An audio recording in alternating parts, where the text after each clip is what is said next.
How's it going, everyone? Welcome to the first installment of the Driving Range Bible series, where I'm going to be providing weekly tips on how to make your range sessions a little bit more interesting and sort of practice with purpose here. So, for the first week, what I'm going to introduce is sort of playing a hole that gives you trouble when you're out on the course.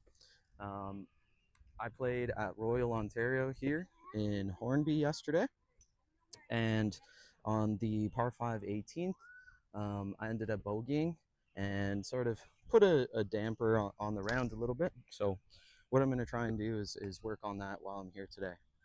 Par 5 there, over 500 yards, water down the left and trees on the right.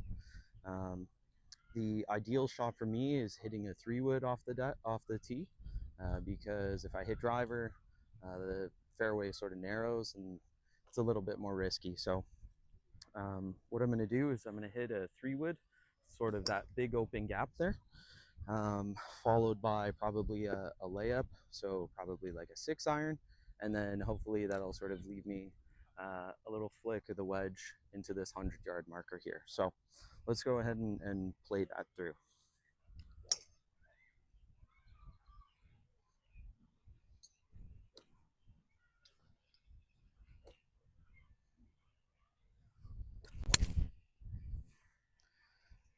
Yeah. And that's a little low runner. That'll be good. All right. So yeah, the whole purpose of this series is so that you come to the range and you have a purpose. You identify something in your game that's either lacking or that you want to work on, as opposed to just coming here and hitting balls, right? One, because that can get super repetitive, but two, it doesn't necessarily have that much of an improvement to your overall scoring. So yeah.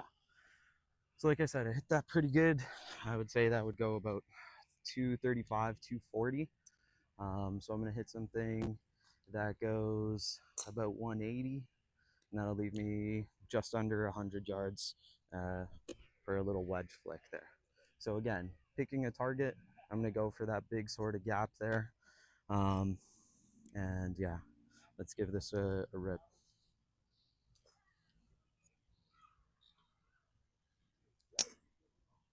We want to make sure that we're aligning as well, not just simply hitting the ball.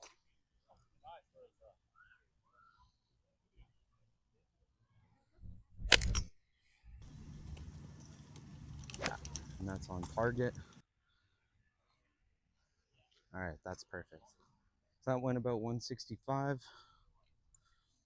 A lot shorter than what I would have liked. So yeah, gonna have to sort of account for that. Ideally, I would have liked a like a wedge into that green, but we'll go ahead and hit a pitching wedge instead.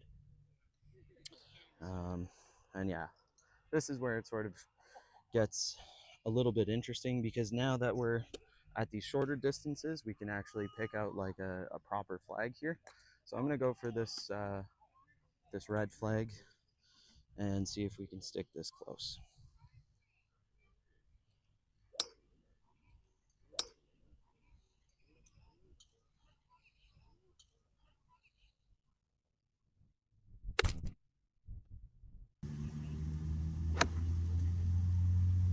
And that's just a little left, but yeah, we stuck that to about probably 4 feet. So yeah, see you guys in the next week series, and like and follow.